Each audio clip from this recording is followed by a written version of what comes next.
Okay. Are we waiting for anyone or we're starting? Mashiach. Yeah. Okay, Shalom Aleichem. I don't mind shutting that light. It's just like directly in my eyes. Yeah, just no flash. Thank you. Thanks. Shalom Aleichem. It's actually a real pleasure to be here. Like such a beautiful environment.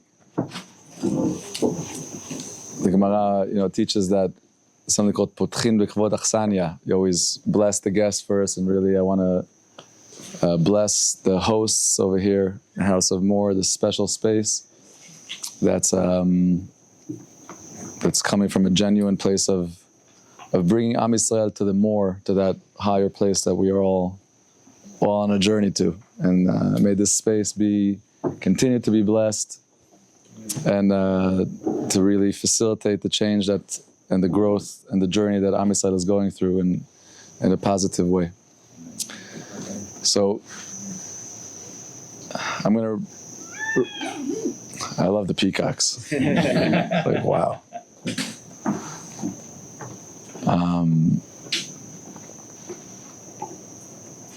So we're going to learn some Torah. I'm going to share a little piece on Rabbi Tzadok HaKohen. I'm not going to go into his history, but it's kedai to research. Rabbi Tzadok HaKohen was an extremely holy and revolutionary thinker. In his time and especially these days. And we're at a very special week. We're at the week of Purim. Purim is a very, very deep time. Everyone that went to shul or didn't go to shul, all the rabbis spoke about the days of Purim not being canceled and other days, and there's a million topics, but at the end of the day, Purim is a very infinite time, a time that's above time.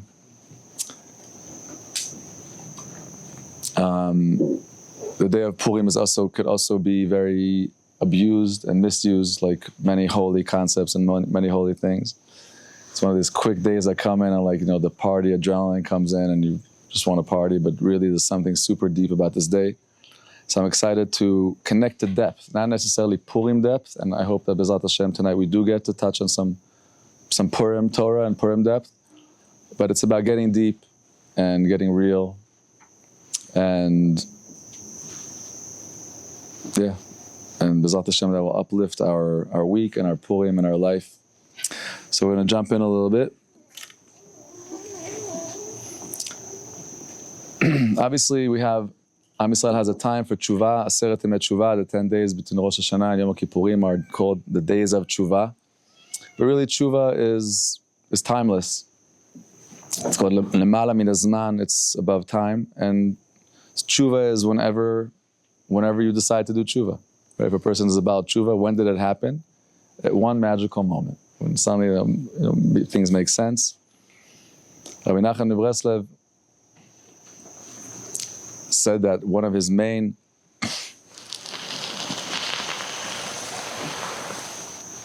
concepts that he was connected to is Rosh Hashanah. People go Rosh Hashanah to Uman, and Rosh Hashanah is not only on the first day of Tishrei, but Rosh Hashanah is the idea of Rosh Hashanah, that time has a head, and that means that whenever a person decides that I'm going to start a fresh start, that's Rosh Hashanah. Right? A person's private birthday is their private Rosh Hashanah. Whenever a person decides to grab life and to really live life properly, they get that Rosh Hashanah. So Teshuvah is really around the clock, around the year. Ikar Teshuvah, now before we get into the extreme depths of Teshuvah that he's going to bring here and some very far out ideas that B'ezrat Hashem later on will share, as much as I'm here to talk, I'm here to listen. I didn't ask to speak with a microphone because I want to hear, and I want to hear you guys afterwards and discuss these things. Teshuvah in its simple halachic understanding is 3 simple steps. Charata, vidui, azivat achet. Charata means regret. Person realizes, Gewalt, what have I done? Where have I been? Efa ani ba'olam. What kind of life? What kind of selfish life? What kind of, wow, it hits them. That's step 1. That's obviously the beginning of the change, the beginning of the process. Step 2 is verbal confession. Verbal confession, vidui dvarim, where a person in his own words, in English, in Spanish, in whatever language, they speak to the Creator. They say, Creator of the world, I'm sorry. I'm sorry that I lived a selfish life. I'm sorry that I ignored you. I'm sorry that I ignored the subtle voices that came to me in my soul. And this verbal confession, this vidui dvarim, is extremely important because we know in Kabbalah that the world is created with speech, created with words. And when a person doesn't keep the mitzvot and doesn't keep the Torah, they break the letters that the world is made out of. And when they come back to fix themselves and to fix their relationship, the words that they utter from their mouth actually replace those words that they originally broke, quote unquote. There's also other magical parts of speech. Speech actually, when a person gets into talking, gets into conversation, the flow of conversation will bring you deeper and deeper into understanding the depth of the distance that you're at.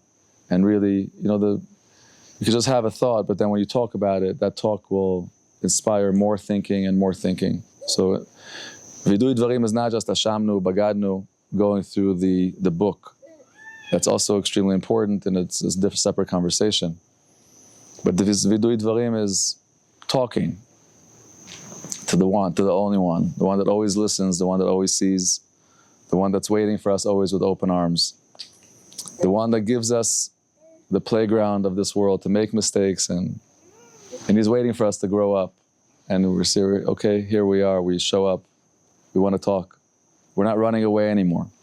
Adam HaRishon, when he sins in the first original sin, he hides. He hides.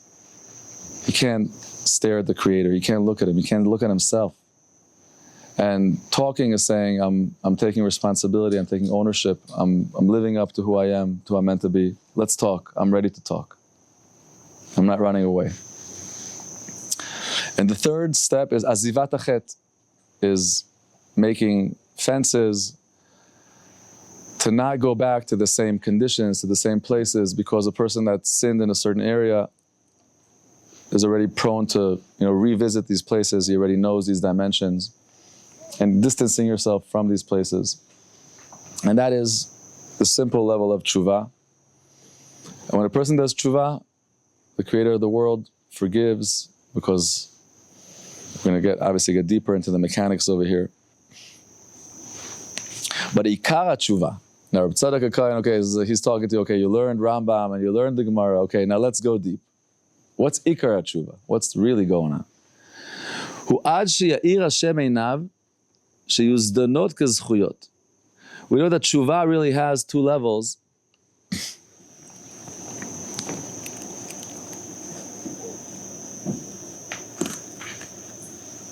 There's teshuvah me'irah and teshuvah me'ahava. Irah ve'ahava are two fundamental emotions that we live with. Irah could be awe or fear or some other better word that English hasn't come up with yet, but Irah. And ahava is love.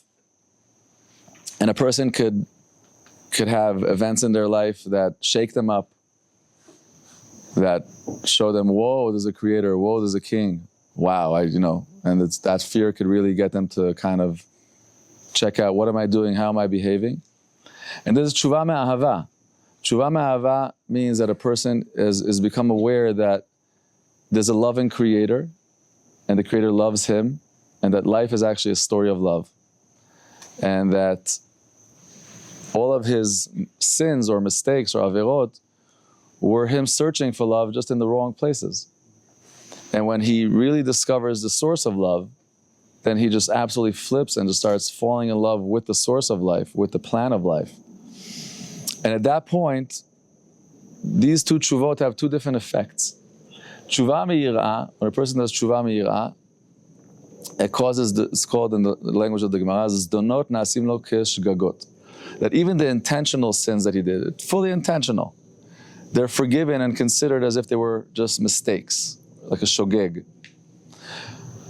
When a person does teshuvah me'ahava, when a person does teshuvah out of love, zdonot na'asim lo kezchuyot.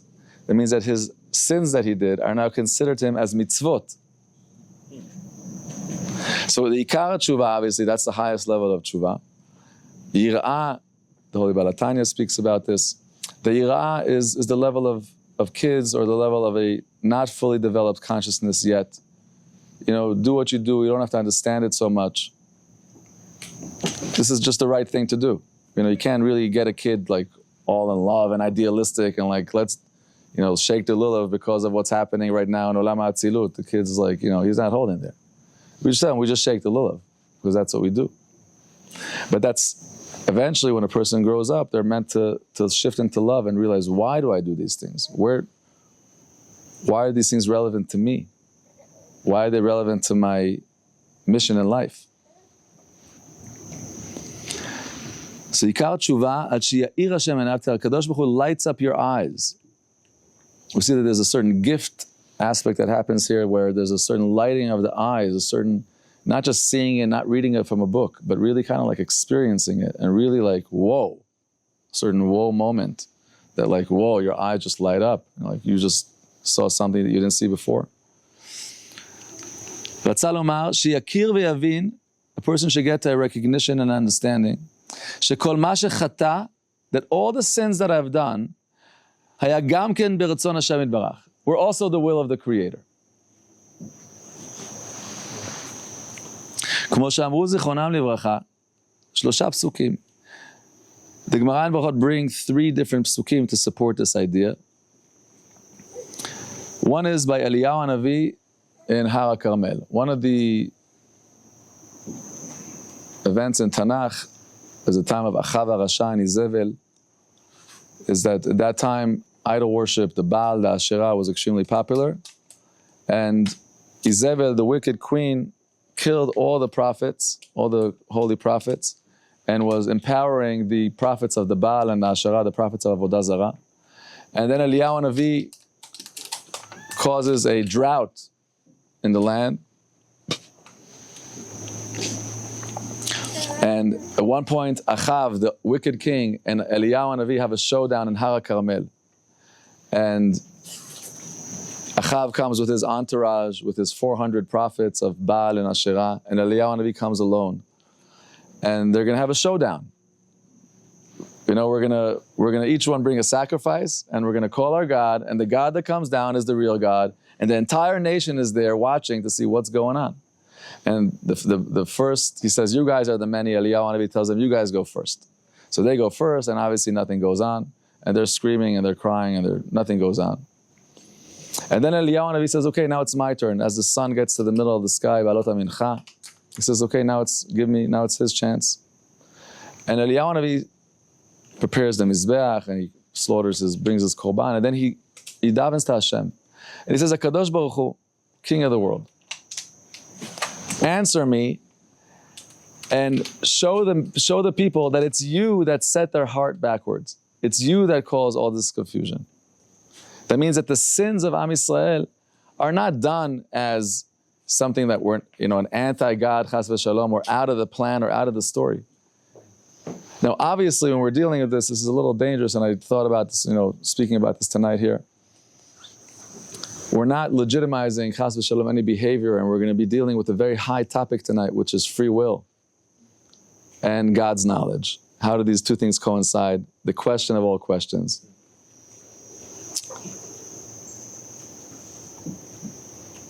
In foresight, when I'm choosing my life, I'm choosing to connect to the Creator, and I understand that there's thoughts and speech and actions that will disconnect me from Him, and I stay away from them. And they're poisonous, and they're venomous, and they're bad, and they're condemned, and they're wrong, and they're not for us. We're not legitimizing anything wrong over here.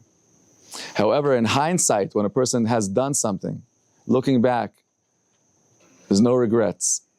Teshuvah is not regret. Teshuvah is a process of reliving those old experiences and reshaping them and reframing them and transforming them from acts that were disconnecting me till now. That from now on, these same acts are going to be connecting acts to me. These are going to be acts that are actually causing me to deepen my relationship with the Creator and deepen the relationship with the truth. And that's really the deep interpretation of zdonot na'asim lo kizchuyot. It's not just a free gift that God says, okay, you did amazing Teshuvah, so I'm going to take your sins and make them into mitzvos. It's actually the reality. The same act that till today was disconnecting you, in light of this new Teshuvah process that you're in light of this new, right now, that same act is as fuel and connection to get you even closer to the truth and to the Creator of the world. So actually, the zdonot nasim lo kizchuyot is an actual reality. The second pasuk is V'asher arioti, another pasuk in Micha. Over there, the Navi in Micha, magical prophecy in Micha. One of the things that we're missing in today's educational world, whether religious or secular for sure, but especially from, is the lack of study of Navi. Navi. The Gemara teaches us, I think this is one thing that I quoted almost in every speech over here in Miami because this is so important. The Gemara in Megillah teaches us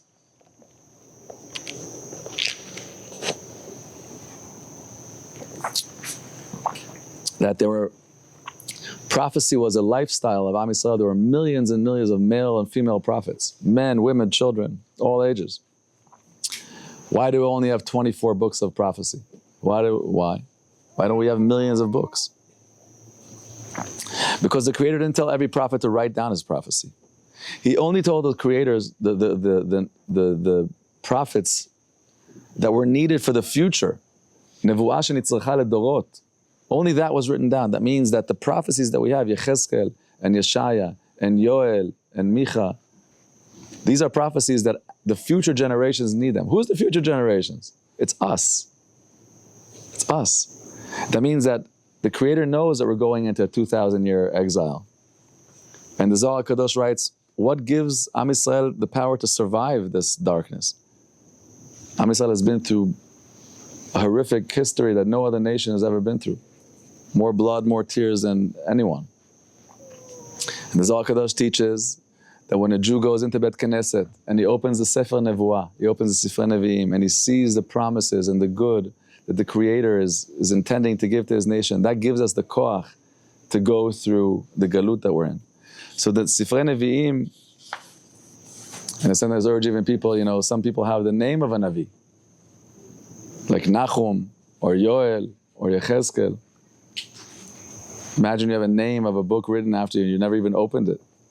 Amos. There's women, Dvorah, Avigai, there's 7 Neviot.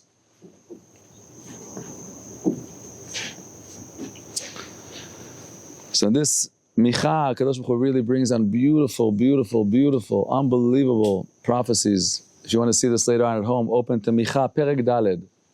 You just read the psukim. It's just healing. It's just beautiful. And the nicest thing that I love about Navi is it's not some kind of fiction, or it's not some kind of dream. It's actually words of God. And it's not written to the world. It's written to me. It's written for me.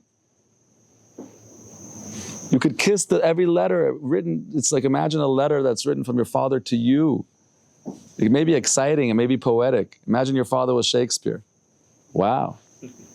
So for the world it's inspiring, but for you it's like Gaval. The Navi is written for us. Open it, feel like it's written for Mamash.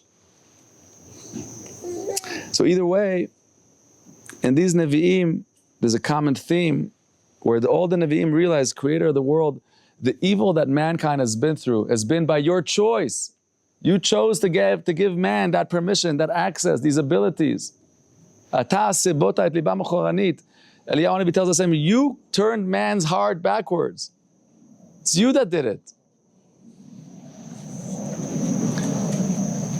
Ketam yedi'ah u'bchira. This is like the reason of yedi'ah u'bchira. Yedi'ah is the knowledge of the Creator of the world, and bchira is the human choice. And how do these two things coincide? שביאר האריזל, ארי הקדוש, בסוף ספר 400 שקל כסף, ששניהם אמת. Obviously, these two things are real. The Creator knows everything, and as the Rambam brings down as well, the Rambam writes that if all the trees of the world were pens and all the oceans of the world were ink, there would be no end to the length of this answer. But the Ari HaKadosh gave a very, very simple answer. And Rav Avshi brings this down. We'll tie this over here. That Yedi'ah is in Atzilut, and Bechira is in Bri'ah. That means that the Creator creates, the worlds that He's creating are not just He's up there and there's a physical world down here. He creates Seder HaYishtalshalut, He creates multiple levels of revelation. One level where He's absolutely revealed, and then the second level where He's revealed less, and the third level He's already hidden, and there's already some negative. On the fourth level, He's only revealed half, that world is half good, half bad. And on the fifth level, He's revealed so little that most of the world is bad. And man, Adam, is made out of the entire worlds. All the worlds. Adam is Olam Katan, a miniature creation, created out of everything. That means we have in us Adam Kadmon, Atzilut, B'riah, Yetzirah, Asiyah. I'm sorry for overdosing you guys on the song before you came. It's right. We have angels that exist in all kinds of worlds, and animals that exist in all kinds of low worlds. Right? There's olamot elyonim, olamot tachtonim. Bereshit bara Elohim et hashamayim ve'et haaretz. The Creator creates heavens and earths, high worlds and low worlds. And then He says, Naaseh Adam. What is Naaseh? What is this plurality of Naaseh? Let us. Who's us? It's only Him. It's only one. He's telling the entire creation, let's go creation. The entire creation. Each one of us has sun and moon and stars and galaxies and everything from the smallest micro to the biggest macro. It all exists within every human being. That means that we have in us Adam Kadmon and Atzilut, B'riah, Yetzirah, Asiyah. In the human experience, it's called Nefesh, Ruach, Neshama, Chaya, Yechidah. It's 5 levels of spirit that a human being is associated with. And on the lower level of our being, we do have Bechira, we do have free will. But on the higher levels, in Olam HaAtzilut, there's Yedi'ah. ששניהם אמת, כל אחד במקום בפני עצמו. במקום הבחירה, שם אין מקום לידיעה. Where there's Bechira, then there's Bechira, right? Hashem is giving me the permission right now to have Bechira. Of Nachman, as philosophical and as high as the concept of Bechira, people, would discuss this all the time. The point that people tell me, there is no such thing as free will. What's free will? Thinkers are bothered by this so much. And Rav Nachman says that Bechira is actually very simple. You could actually lift up your hand or take this fork or do whatever you need to do. So you exist also in that dimension. Of course, there's levels that are higher.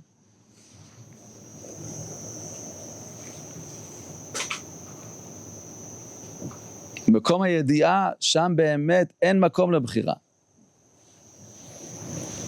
וכשמשיג לאור זה העצום, אז שבו כל זדונותיו בלתי יוצאים מעומק ידיעת השם יתברך. When a person really understands this, he understands that, yes, my actions at one point, of course I have free will and I'm responsible for my actions.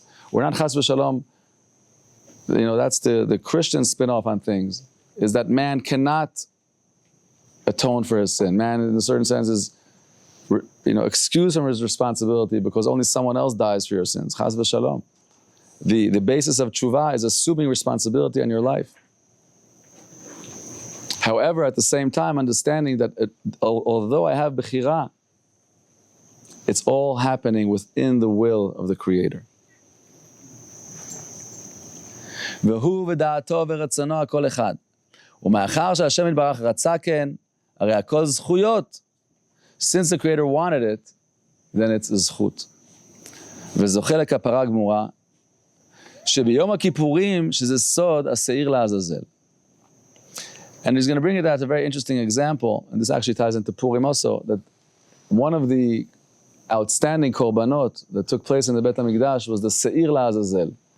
A korban is an animal sacrifice that's brought with a human intention, and only then it works if there's Sacrificing animals does not excuse the human from any behavior. It's actually sacrificing your will, sacrificing your intention. Korbanot is melashon karov, getting closer instead of being far. What's the opposite of karov? Rachok. Instead of being far right now, I'm making an attempt to get close. The korbanot were taking place in the Bet HaMikdash. A korban that's taking chutz lezmano, chutz lemekomo, a korban that's taking out of its zone is pasul. Cannot be, it's disqualified. However, there's a couple of para aduma is one outstanding, which is a different topic. And seir la'azazel. Seir la'azazel means on Yom Kippur, the holiest day of the year. That day is not a day where the simple Kohanim, the Kohen Idiot, serves in the Bet HaMikdash. That day, the Kohen Gadol, the high priest, he does the work of that day. And he does many different services of that day. But one of the things that he does is he takes two identical goats. They must be identical. They must cost the same and look the same and at the same age. And he puts one to his right, one to his left. And they have a box. And in this box is two gold plates. One says La Hashem, Yud Kei Vav Kei. And one says La Azazel. Now the word Azazel is a combination of two words, Azah ve'Azael. We're not going to get into this topic, it's fascinating in its own right, but these are the two fallen angels, the Nephilim, that the Creator allowed angels to have a claim against humanity, and He allowed these angels to come into the world, and after these angels fail to be in this world, the Creator ties them in these dark mountains in Harei HaChoshech. And they're tied there till today. And as a matter of fact, Bil'am HaRasha, when he was seeking to empower his dark powers, journeyed to them, to study from them. Fascinating, deep Zohar Kadosh.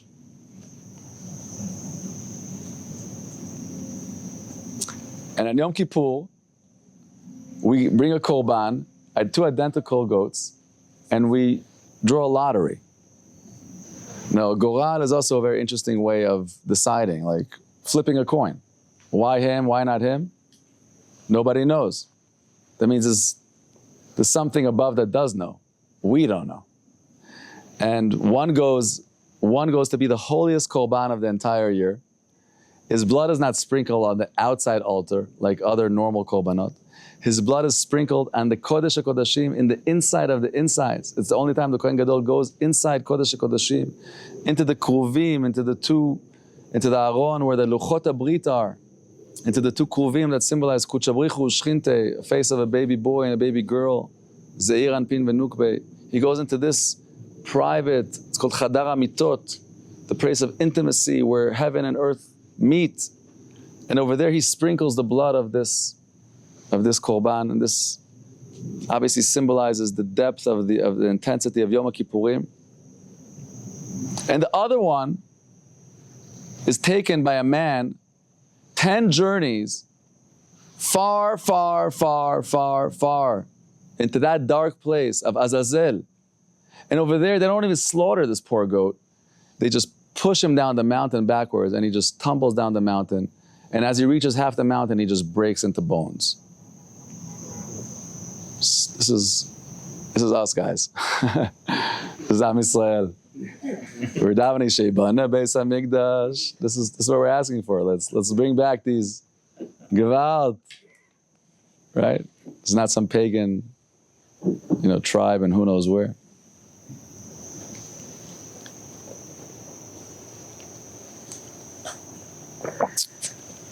Sod. Now, obviously, there's a deep secret here. Because if on a random day, a Yid would go to Azazel to slaughter a korban, that would purely be the highest level of Avodah Zarah. Highest level. As a matter of fact, when Bilam has to curse Am Yisrael, he understands that he has to go into a much higher level than he was at. His level of hatred was not good enough. He had to go deeper. Like Moshe Rabbeinu goes up to the heavens, and Bilam goes down to the Gehenom, Genei Gehenom, the bottom of the Gehenom.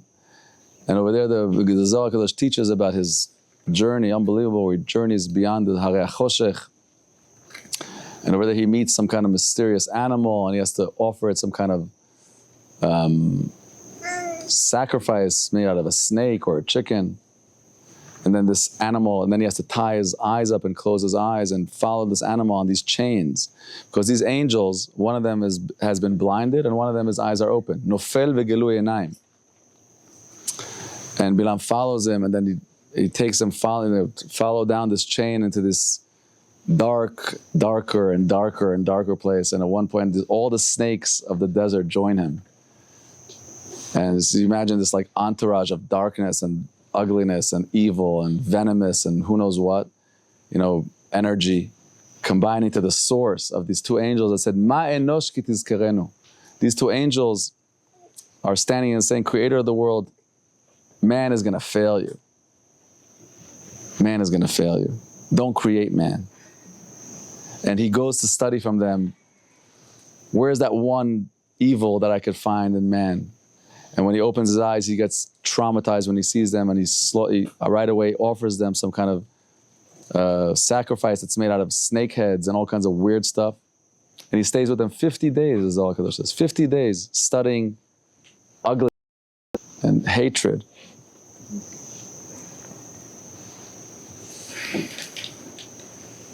שאילו עשאו האדם עצמו היה עובד עבודה זרה גמור. There's no higher level of עבודה זרה. Of עבודה זרה, human beings, since we're everything, we're olam katan, there's the sort of merkava. Adam is a merkava. Merkava means a chariot, or in English, I don't know words that could really describe these deep essences. One of the fascinating ideas in Merkava I noticed is Merkava is gematria or and kli. Right? We have in Kabbalah, one of the deep themes is that there's lights and vessels. And a Merkava is a chariot that actually takes someone to somewhere and leads him. And the Merkava himself, the Merkava itself, is a or v'kli. So a human being could become a merkava to anything.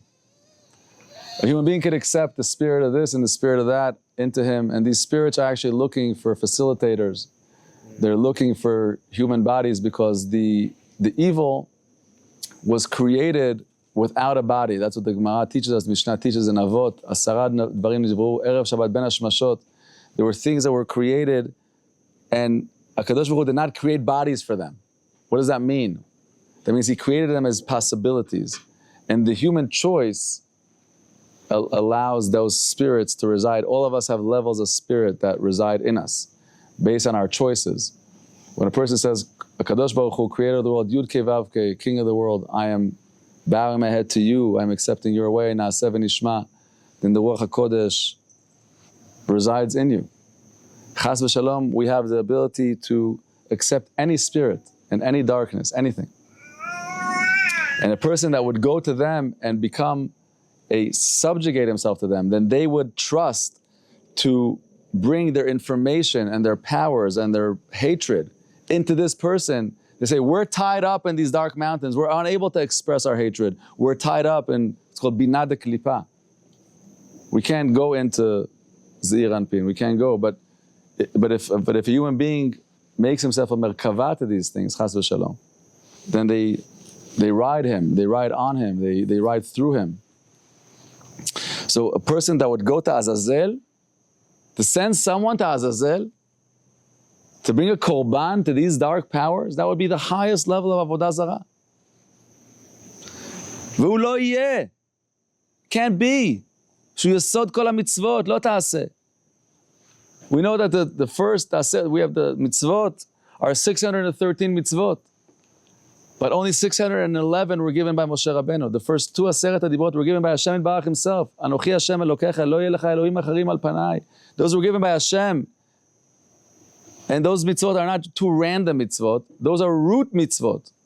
Anochi Hashem Elokecha is the root for all mitzvot aseh. Once you understand that there's a God, then understand that you have a relationship with Him. You have what to give Him. You have what to do for Him. And if you understand that there's Lo yeh lecha Elohim acharim al panai, that means that there's evil forces that you may not connect to. And that's the root of all the 365 mitzvot, lo ta'aseh, are rooted in that, lo yeh lecha. So there's no way in the world that the Torah would tell us, the chas v'shalom, go and bring a korban to avodah zarah. וכל העבירות והחסרות מרצון השם יתברך. Obviously, all the sins and all the hidings are the higher will. רק שהשעיר הוא על ידי רצון השם יתברך, שהוא מצווה לו לשלוח, נעשה עוד מצווה ולא עבירה. Since this seir la'azazel is a mitzvah, so therefore this paganistic act is actually not, it's a mitzvah that the Kohen Gadol does on Yom Kippur. And this is a part of the kapara. As this guy is going to this faraway journey to throw this goat down the mountain, in the Bet HaMikdash, they took a big piece of red, a big scarf of red wool, and they tie it onto a certain section of the Bet HaMikdash. And when that goat falls down the mountain, that red wool in the Bet HaMikdash turns white. Right, obviously this is the Ratzon Hashem. וכן פירשו רבותינו זיכרונם לברכה. והם ברמב"ן, the Ramban, for those who are interested in seeing deeper about this, the Holy Ramban, he goes deep into discussing the behind the scenes over here, פרשת אחרי, שאנו נותנים חלק לעזאזל שהוא צד הרע, מצד מה שהשם יתברך ציווה לנו לתת, ונמצא העבירה מצווה. So that means that in this mitzvah, Hashem showed us that there's an avera that's a mitzvah.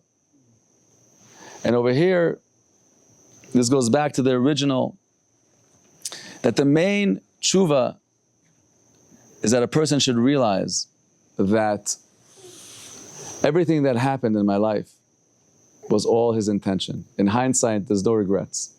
It's what meaning am I giving it in my life right now?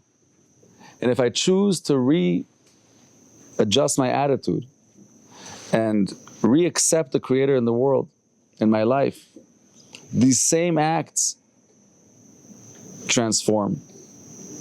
And this is connected to Purim, because this level reminds us of V'nahapochu. V'nahapochu. Haman HaRasha, arch enemy, ultimate evil, and his conspiracy is described by making a tree that's 50 levels high. And this 50 levels means ultimate. That means that the total. And when it's reversed, it's not just reversed to say, okay, there's no Haman. That could have been a very nice answer. Drown him in the, I don't know, some ocean, or give him a tsunami, or some other thing. But that's not the end of the story. The end of the story is, V'tasem Esther et Mordechai al bet Haman. Is that Esther says, Mordechai, you're taking over Haman. You're becoming second king. You're taking over his palace. V'na'apochu. There's an absolute flip over. And that's why we know that Purim is really a time that Kiemu v'kiblu ha'Yehudim aleim v'al zaram. It's a time of accepting Hashem from ahava, of noticing the deep love that Hashem has to us. And in light of that love, that's really the insight of the magic of the transformation. It's that deep teshuvah that we do in the light of Purim that transforms all the 50 gates of Tumah into V'na'apochu. L'chaim.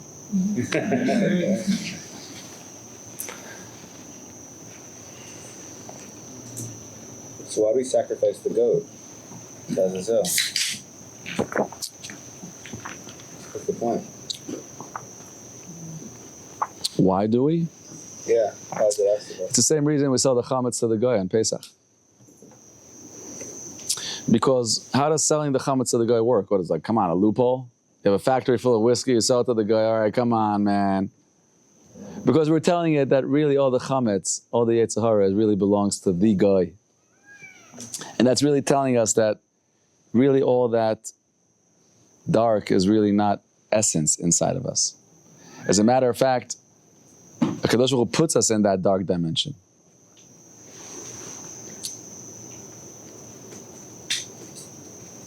So there's a lot of depth as Zohar HaKadosh speaks about of why that sacrifice takes place, but in light of this, we We understand that the Creator says there's a place for evil in the world, but only the Creator, only the only one, only the Keter Elyon, only the higher, meaning no human being could legitimize any evil with this type of thinking, saying, "Oh, this evil will be a..." No, the Creator knows exactly when to do it, and the time to do it is on Yom Kippur with the Kohen Gadol, and deeply that Yom Kippurim is directly linked to Purim. Right? Everyone know this. What it says in Tikkunei HaZohar, that Yom Kippurim, Purim is Purim, and Yom Kippurim is the day that's like Purim.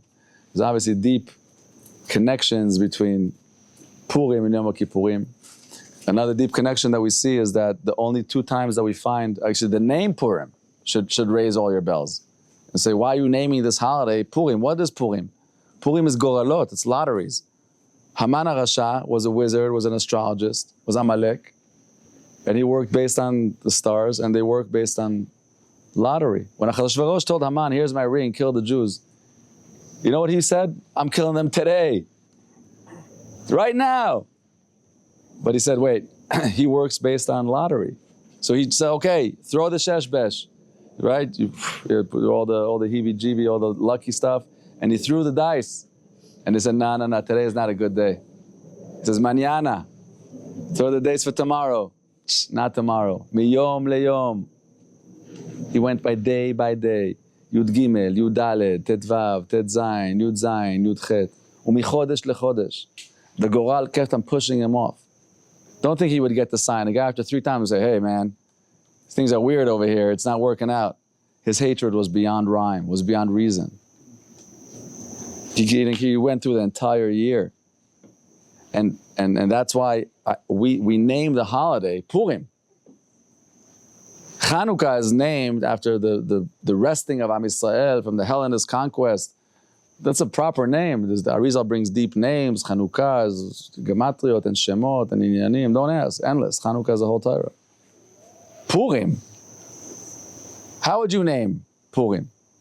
Salvation, victory, I don't know. What kinds of grand names? Lotteries? Why? And the only 2 days that we have, that the Tikkunei HaZohar actually equates these 2 days, is Purim and Yom Kippurim. These 2 days have lotteries.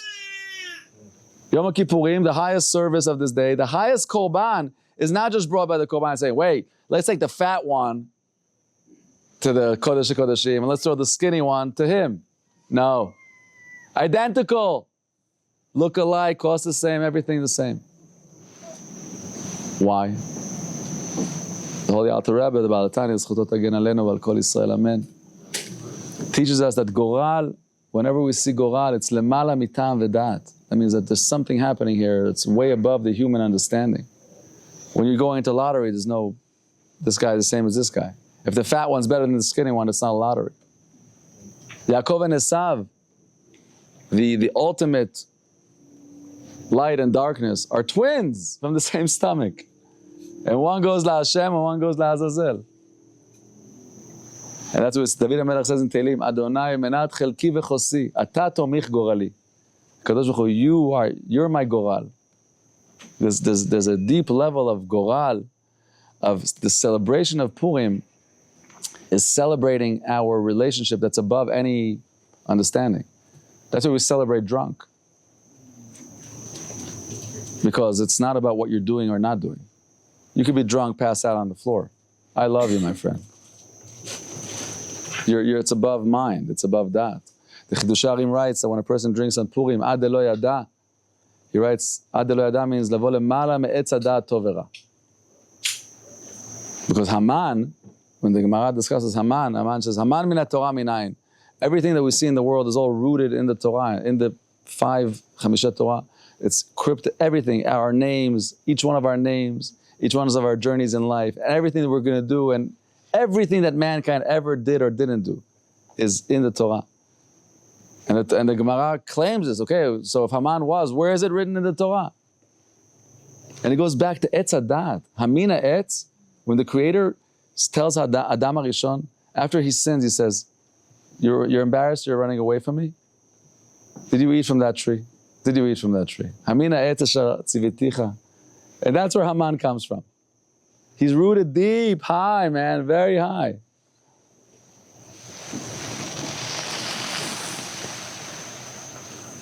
And Purim and Yom Kippurim are both. How does this make sense, all this?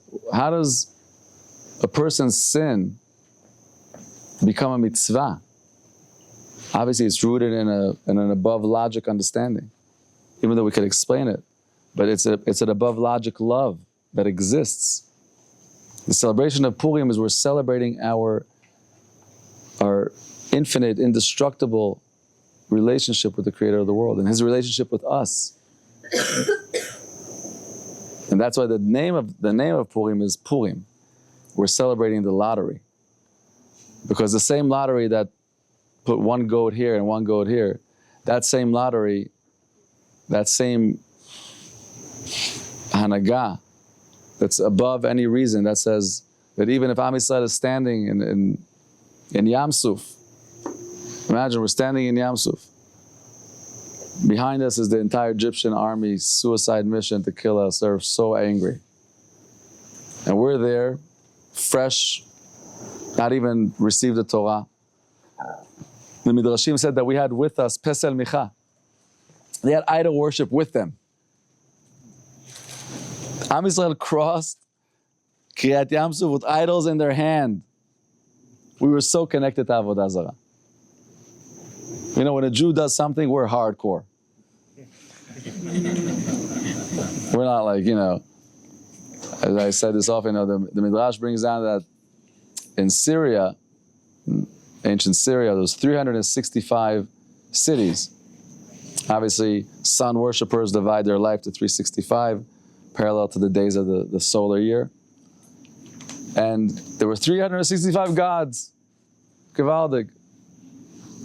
And every day there'd be like one Mardi Gras or one festival for one god in one city, and that was like, they took turns going around. And Goyim could do this. They could like be very fair and very nice. And when Am Yisrael went into Galut, into Syria, we got so involved in their culture and in the Avodah Zarah that every day there was a celebration for all 365 gods in all 365 cities. We're hardcore.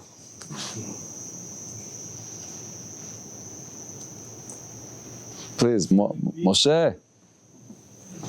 So could it be a little bit, Kabbalistically speaking, you're giving a little bit to the Sitra Achra, basically the concept of Mayim Acharonim. Mayim Acharonim Chova. That's what it is at the end of the day. Give them so they leave you alone, and we get this with the part and the real part. Beautiful, Moshe. That's really, really, like I said, saying the Chametz on Pesach, this idea, we find it weaving through Am Yisrael in very mysterious places. Mayim Acharonim, very mysterious concept, very mysterious. Right at the end of the meal, you finish eating, Mayim Acharonim. The Ben Ish Chai writes, the Ben Ish Chai, you learn Ben Ish Chai Halachot? Halachot, you learn? Very good. Very important. Today the study of Halakha could be very confusing, especially for Ashkenazim. Yeah. Because as Ashkenazi, when you learn Halakha, you usually end up with such a machloket that you just don't know what to do. Right. But the Sephardim things are much more simple. I'm Ashkenazi. I learned Ben Ish Chai Halachot because he brings down from the Ari HaKadosh. Yeah. And in one book, he brings the 4, like everything. And it's very, very highly recommended to adopt into your life. Ben Ish Chai Halachot. Beautiful, beautiful. He has a 2-year cycle there. So condensed, so pure, so precious. Zchuto tagen aleinu ועל כל ישראל, amen. Ben Ish Chai. Rabbi Yosef Chaim. Mayim Acharonim Chova. And he brings tremendous kavanot and the Rosh Tevot and Gematriot, we're not getting into it, but when a person, at the end of the meal, you ate an entire meal. What's that meal? That's the goat that goes in the Kodesh HaKodashim. A Jew eats food. A Jew eating food is a karban. One of my deepest friends, Rav Shalom Gold, Hashem Yishmor, who lives in the old city in Yerushalayim. Every time we sit down by any guest that come to the table, he always starts off the meal saying, the table is a mizbeach, and the food is the korban, and the guests are the kohanim. I love it. I love it because it's so true. It's so deep. A Jew eating food is Kodesh Kodeshim. Kodesh Kodeshim. And we see that Achila, as a matter of fact, the Arizal brings Dafka in Purim. In the word Achila v'shtiyah, there's Achal Yudke v'shata Yudke. It's Achal and then Yudke, you know, Hashem's name, Yudke Vavke. The Yud is one level, and the Hey is a whole another level. The Vav is another level. The Hey, these four holy letters, Yudke Vavke, is everything that exists.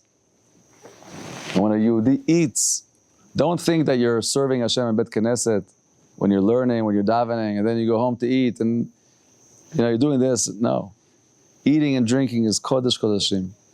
And a Yehudi in his kavanot of just eating and how they chew the food. While you're chewing your food, you know what kind of meditation? The main meditation of food is while you're chewing the food. Because the food comes from the way of Chai, Tzomech, Domeh, Medaber. There's four levels. There's the still life, the vegetable life, the animal life, and the speaking life.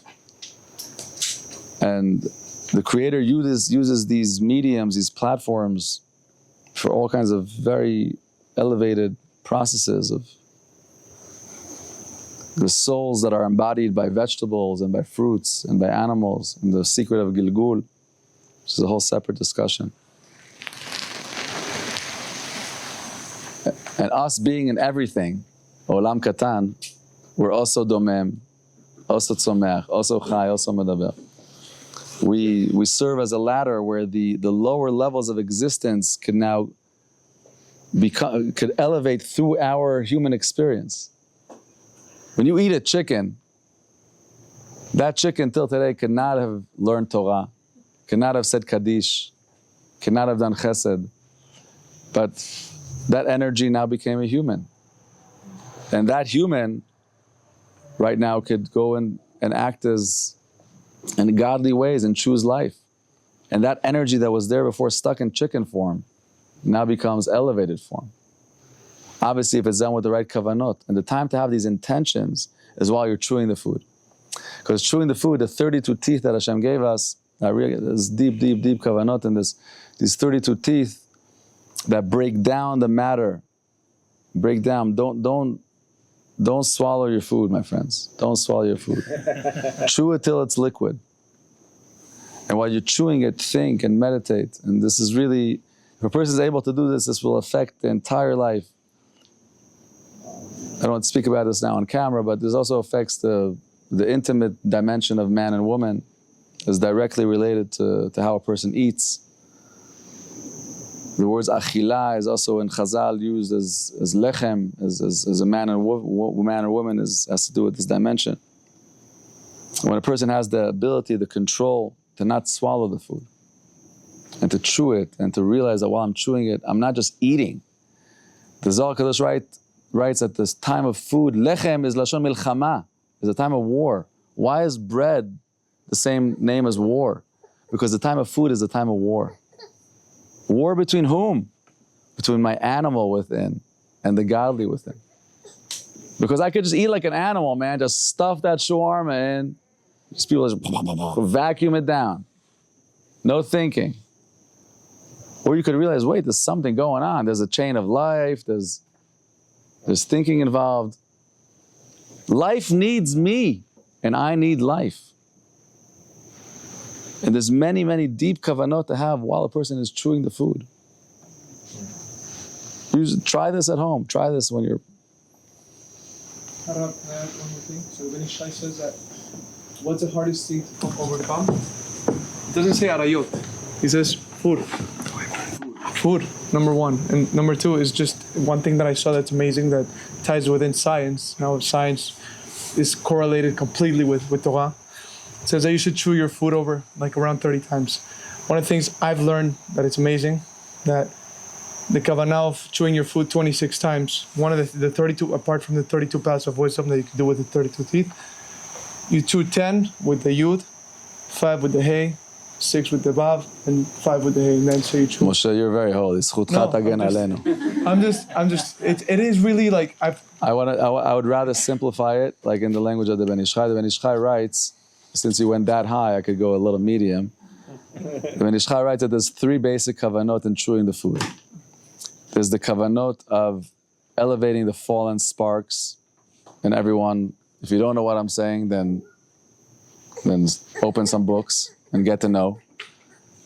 There's holy sparks that HaKadosh Baruch Hu put in. This is in the story of Maaseh Bereshit, and intention of creation, pre-creation, creation, etc. And then there's neshamot, there's holy souls. The souls that come back. If a human being acts as an animal, or maybe even lower than an animal, which I don't wish upon anyone to be or to know anyone that's acting, but unfortunately these things exist. And he dies without doing Teshuvah. Gilgul is gematria chesed. It's one of the chesed of Hashem, that Hashem takes you and says, hey, you ended up at this level? Okay, go back to that level that you sunk down to. I created you as Adam, as very sophisticated, as very elevated. But if you in your human choice sunk to that level, I have patience for you. The Creator has infinite patience. En sof rachamim. And he says, okay, go back to that level. And now I want to tell you something that may creep you out a little bit, but what can we do? So which souls go to which people? O dodo o ben dodo yigalenu. Your cousin, your uncle. The souls, just like if I have an issue, if I'm stuck, I need something, who am I going to call? A stranger? No, I'll call my uncle, my cousin, my friend. Same thing with the souls. When they come back to their relatives. Your father, your mother, your grandfather. It can be bizarre to say, but watch out who you're eating. And that's why the omek of kavanot of brachot, the kavanot of birkot hane'enin, that the Ari HaKadosh that reached super human levels above malachim, above everything. Chaim Vital writes that one of his main zchuyot, the main merits that he merited those levels, was in his caution in birkot hane'enin, caution to say brachot.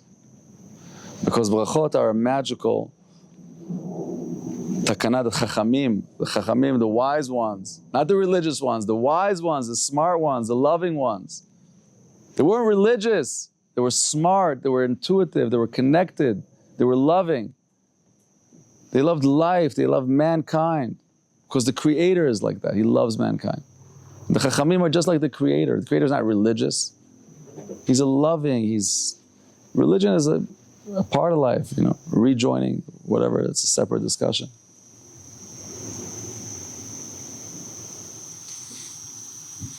Rabbi, I'm sorry to jump in, but I didn't understand the concept of be careful who you eat, the relatives. That flew over my head. So when souls come back into the world, they'll come back in the food of the relatives. If a soul right now, in his level, sunk down to a level of a grain of wheat, so that grain of wheat will go through the suffering of the becoming. He'll be in the field and he'll spend days and nights and suffer the rain and the sun. And the Creator with his Hashgacha Pratit will make sure that grain of wheat eventually goes into that farmer, and that farmer is going to sell his wheat to that distillery, and that distillery is going to go into your vodka. Not mine, yours. And then when that vodka gets to you, if you don't say Sha'akol Niya Bidvaro, your father's like, you fool! Man, you know what I went through to get here? You know what I'm going through? Just say the bracha, just help me enter you and help me get elevated. This is not stories I'm telling you, this is real. I can get way spookier, but this is early in the night.